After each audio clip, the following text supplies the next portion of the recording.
Voici 5 étapes essentielles à suivre avant de lancer un projet agricole au pays. Je vois au travers des vidéos que des gens comme moi, comme Loïc Kamoua, Tamé Jardin, Investi au pays et plein d'autres personnes lancent sur les réseaux sociaux. Beaucoup d'Africains sont motivés pour venir investir sur le continent. Mais c'est ça compter sur les réalités qui sont parfois rudes et brutales que ces gens-là décident de se lancer en aventure. Les gens, dans cette vidéo, je vais vous donner 5 étapes essentielles à suivre. Et si vous ne suivez pas ces 5 étapes, s'il vous plaît, ne venez pas investir même un seul rond sur le continent. Alors, je vais décliner ma vidéo en 5 phases, à savoir, numéro 1, il faut effectuer une étude de marché approfondie, très important. Numéro 2, il faut faire un choix de site adapté ou carrément faire une étude de sol. Je vais approfondir tout à l'heure. Numéro 3, il faut développer un plan d'affaires solide. Numéro 4, il faut acquérir des compétences et s'entourer d'experts. Numéro 5, il faut respecter les obligations légales et réglementaires. Les gens, pour ceux qui ne me connaissent pas, ici c'est M. Tadabré Valère Wansou, je suis ingénieur agronome praticien, entrepreneur, multi-investisseur. Sur ma chaîne, je te parle d'agriculture, développement, d'investissement en Afrique, des intérêts de l'Afrique, des plantes et de leurs vertus. Et si c'est des choses qui t'intéressent, mon frère, tu es au bon endroit ou ma soeur. Qu'est-ce que tu vas faire? Pour appartenir à cette famille, il faut liker la vidéo, il faut t'abonner à la chaîne, il faut activer la cloche de notification pour ne plus jamais louper de pareils contenus et tu me partages massivement cette vidéo sur tous les réseaux pour faire grossir cette magnifique communauté d'agriculteurs modernes. Les gens, je vous donne rendez-vous, surtout pour les Béninois, ce samedi 14 décembre 2024 à partir de 10 h, où nous allons parler du thème « Comment éviter les pièges de la volaille ». Parce que là-bas au Bénin, il va y avoir une révolution à partir de janvier 2025 et beaucoup vont perdre leur argent. On va apprendre beaucoup de choses. Et dites-moi déjà dans les commentaires, entre le producteur de volaille et le transformateur, qui est-ce qui va gagner le plus d'argent? J'attendais vos réponses dans les commentaires, soyez-en sûrs. Je lis tous les commentaires. Sans plus tarder, les 25 secondes de pub. Merci de prendre ces 25 secondes pour soutenir la chaîne. Ici, c'est le leader de vrais produits de ferme, frais, bio, livraison partout. Foyer écologique d'Ano, coque de palmier à huile carbonisée comme combustible. 10 fois plus fort que le gaz conventionnel, 10 fois plus moins cher. Livraison partout. Besoin d'aide pour démarrer un projet agricole au pays? Contactez-nous au numéro que vous voyez à l'écran. Numéro 1. Effectuer une étude de marché approfondie. Les amis, de tous les temps, est-ce que je donne pendant mes consultations privées ou mes formations privées, en ligne ou en présentiel, la meilleure étude de marché que vous pouvez avoir et que vous ne verrez nulle part, par exemple, s'il s'agit de produire la tomate, c'est que vous-même vous achetez 100 kg, 200 kg, 500 kg de tomates et vous essayez pendant la période indiquée par l'expert qui va vous installer le champ à les écouler ou bien vous lui confiez maintenant l'écoulement de ces produits. Il ne s'agit pas ici d'acheter, de revendre pour gagner de l'argent, non. Vous pouvez acheter les 500 kilos au prix du marché, mais vous essayez, c'est-à-dire vous les achetez au prix du marché, mais vous maintenant, vous essayez de les écouler. Si vous n'arrivez pas à écouler, c'est là que vous allez apprendre la vraie étude du marché de tous les temps. Vous allez chercher maintenant à avoir les stratégies, les moyens, les voies et moyens pour pouvoir écouler. S'il s'agit par exemple de la papaye est un fruit très périssable. Déjà 4 jours après la récolte, eh bien, vous êtes déjà dans la merde. Et donc, quand vous avez sous la main, tout de suite, 20 000 fruits de papaye et que vous achetez, elle va vous coûter cher, cette étude de marché concrète et pratique sur le terrain. Mais si vous ne le faites pas ainsi, elle vous coûtera encore 400 fois plus cher. Imaginez que vous investissez 25 millions de francs CFA dans un business de volaille, alors que vous n'avez même pas eu à vendre 100 poulets. Test pour voir, est-ce que le marché existe vraiment? Si le marché existe, quelles sont les contraintes sur le terrain? Ou bien si le marché n'existe pas, quelles sont les stratégies à adopter pour stimuler le besoin? Oui, parce que des fois, même s'il n'y a pas le marché, on arrive à stimuler le besoin par une bonne stratégie marketing. Les amis, je prends un exemple concret du poulet. Tu veux faire la volaille, tu veux faire le poulet dans un pays X comme le Bénin. On dit en 2025, le poulet va démarrer. Mais sans avoir pris connaissance de l'étude du marché et des réalités du terrain, tu t'es lancé dans un bâtiment d'élevage qui va te coûter 15 millions. Mais c'est la folie. Qu'est-ce qui te garantit que ce sont les éleveurs qui auront les meilleures conditions de vie? Peut-être si tu patientais et tu, en 2025, tentais de vendre 100 poulets, d'écouler 200 poulets par tes moyens, tu vas apprendre les blocages sur le terrain, les bâtons dans les roues et apprendre de ces difficultés pour maintenant te mettre à jour. C'est comme ça qu'on arrive à réussir. Je connais beaucoup d'éleveurs aujourd'hui qui ne sont pas dans la production, qui ont complètement abandonné la production et qui vont s'allier sur l'abattage et la revente. Je vous donne rendez-vous le 14 décembre prochain 2024 pour plus de détails. Les amis, on va aborder le second point. Voilà là où je ris beaucoup.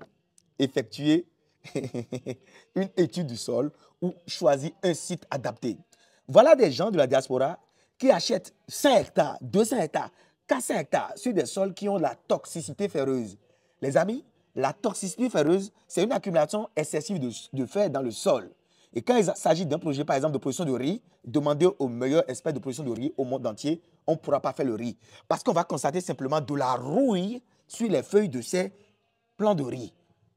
Quand vous choisissez un sol inondable qui est destiné à un projet de culture qui ne tolère pas l'excès d'eau, par exemple la tomate, par exemple les céréales, qu'est-ce que vous attendez comme résultat au bout du rouleau? Donc, il est très important, voire même indispensable, de savoir même le type de sol adapté à votre culture avant de démarcher ou bien avant de négocier n'importe quel prix sur le marché pour les transactions foncières. Beaucoup de personnes achètent des sols, des terres, là où il n'y a même pas possibilité de faire de l'agriculture. Parfois même, la dernière fois, la semaine dernière, j'étais allé à Diawere pour une consultation agricole payante. Mais les amis, vous allez voir la souffrance. Le cameraman qui est derrière en a la meilleure expérience. Mais on n'arrive pas à ces deux domaines. Voilà un terrain riche, très riche, mais argileux, glissant, très fertile, mais pas facile d'accès. Qu'est-ce que tu vas faire comme projet agricole concret, fiable et durable dans le temps, dans une zone où le terrain n'est pas facile d'accès? Le premier critère pour acheter un sol ou un terrain, c'est la facilité d'accès. Un, la proximité par rapport aux périphériques, aux villes périphériques ou bien aux grandes villes de ton pays. De deux, la fertilisation, le niveau de fertilité du sol. De trois, la sécurité foncière du domaine. C'est ça qui est la question, les amis. Il n'y a pas de magie. Je vous donne rendez-vous dans une formation que je vais mettre dans la description pour vous. Une formation complète dans laquelle j'ai beaucoup plus creusé en profondeur cette thématique-là. Les amis, troisième point, développer un plan d'affaires en béton, en fer armé. Un plan d'affaires solide. C'est quoi le plan d'affaires? C'est un document technique qui va te dire, les gens, les forces, les faiblesses, les opportunités et les menaces de ton business agricole, simplement. Et sans ce document, c'est comme si tu es en train de naviguer à vue. Tu vas te faire surprendre par les événements et tu vas te dire, ah, il manque encore 10 millions pour faire ci, il manque encore 20 millions pour faire ci. Non. Un projet agricole mal structuré a déjà échoué au départ à 60%. Notez ceci, un projet agricole mal structuré a déjà échoué au départ à 60%. Parce que quand tu rédiges un plan d'affaires en béton, ça veut dire que ton projet même est bancable. Tu peux avoir le financement des banques. C'est ça. Parce que si ton banquier lit un plan d'affaires en béton, il peut t'accompagner. Et je ne vous conseille pas de démarrer en agriculture au départ par un prêt bancaire. J'ai toujours dit ça ici haut et fort. Si vous avez un business plan en béton, vous allez être plus humble. Parce qu'on a envie, quand on a des idées de projet, d'aller conquérir l'Afrique, d'aller investir en Côte d'Ivoire, au Bénin, au Niger, partout. Mais le business plan te dira, voilà ton business de production de tomates, voilà ses forces, voilà ses faiblesses, voilà ses opportunités et voilà ses menaces. C'est les 4 points clés dans ce plan d'affaires. Il va te faire la revue de littérature sur le business de la tomate dans ton pays, le Niger. Il va même te faire les analyses financières que les banquiers vont utiliser, que les experts vont utiliser pour voir si ton projet est fiable dans le temps. Les amis, à ne pas oublier. Un quatrième point majeur, agriculteur moderne, il faut acquérir des compétences et s'entourer. Voilà des gens qui veulent investir dans le domaine agricole au pays et qui pensent qu'ils connaissent tout, qui pensent qu'ils n'ont pas besoin de formation. Et même si vous n'avez pas besoin de formation, même si ce n'est pas vous qui allez exécuter les tâches sur le terrain, vous ne devez pas être ignorant de tout ce que le technicien ou l'ingénieur agronome va vous raconter sur votre projet agricole. Il s'agit par exemple d'un projet de production de papaye associé au piment. Vous devez comprendre déjà quelle est la densité de plantation de la papaye, c'est-à-dire le nombre de plants à l'hectare, quel est le cycle de la papaye, à partir de combien de mois la papaye va commencer à donner, quel est le cycle de production du piment et à partir de combien de mois le piment va commencer par donner. Quand vous maîtrisez ces données, ça veut dire que théoriquement, vous et le technicien ou l'ingénieur agronome, vous êtes sur la même longueur d'onde. Et quand vous êtes sur la même longueur d'onde, vous êtes capable maintenant de lui demander des comptes, de lui demander des rapports. Sinon, vous serez comme un bébé qui va traîner, il va dire non, on a apporté le NPK, ça n'a pas marché. Il peut même prendre votre argent et bouffer. Il peut même prendre l'argent pour des opérations culturelles qu'il ne va pas exécuter.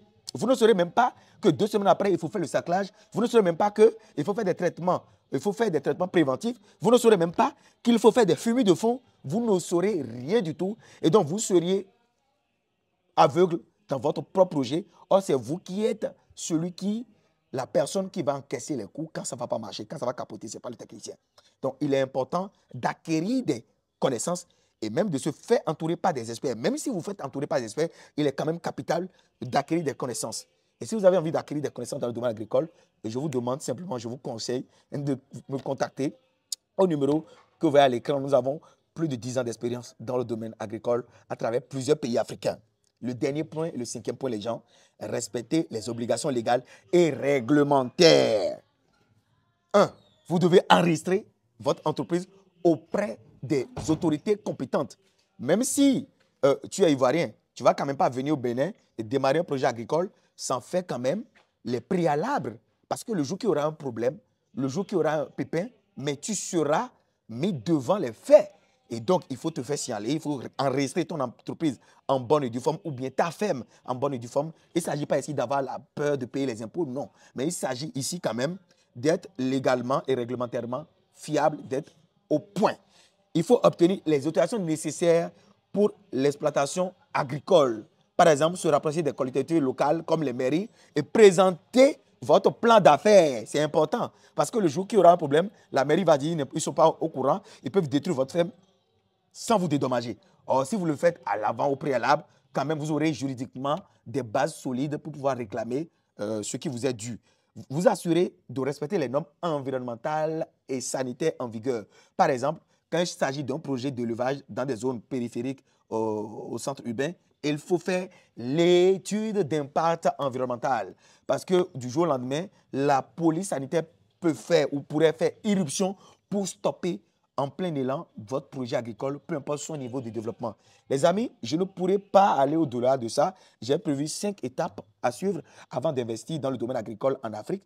Si elle vous a intéressé cette vidéo, n'hésitez pas à la liker. Et si c'est la première fois que vous êtes ici, abonnez-vous, activez la cloche de notification pour ne plus jamais louper de pareils contenus.